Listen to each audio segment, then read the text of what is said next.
আসসালামু আলাইকুম বন্ধুরা, আশা করি আপনারা সবাই ভালো আছেন। আজকে কচু বেগুন দিয়ে রুই মাছের রেসিপিটা দেখে নিন। কচু বেগুন কেটে পরিষ্কার করে ধুয়ে নিয়েছি। গ্যাসে একটা কুকার বসিয়ে নিয়েছি। কুকারে দিয়ে দিচ্ছি পরিমাণ মতো সরষের তেল। সরষের তেলটা গরম হয়ে গেলে দুটো কাঁচা লঙ্কা ফাটিয়ে দিয়ে দিচ্ছি। তারপরে দিয়ে দিচ্ছি পেঁয়াজ কুচি। পেঁয়াজ কুচিটা নেড়ে চড়ে ভেজে নেবো হালকা গোলাপি কালার আসা পর্যন্ত। পেঁয়াজে গোলাপি কালার এসে গেছে। এবার দিয়ে দিচ্ছি 1.5 চামচ হলুদের গুঁড়ো। হলুদের গুঁড়োটা তেলের ওপর দিলে কচু রান্নার কালারটা খুব সুন্দর হয়। তেলের ওপর নেড়ে চেড়ে নিয়ে তারপরে দিয়ে দিচ্ছি কচু আর বেগুন। কচু বেগুন দিয়ে একটু নেড়ে চেড়ে নিয়ে দিয়ে দিচ্ছি লবণ পরিমাণ মতো।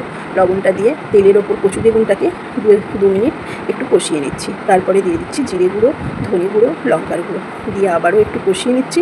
তারপরে দিয়ে দিচ্ছি অল্প একটু পানিটা দিয়ে আবারও ভালো করে কষিয়ে নেবো।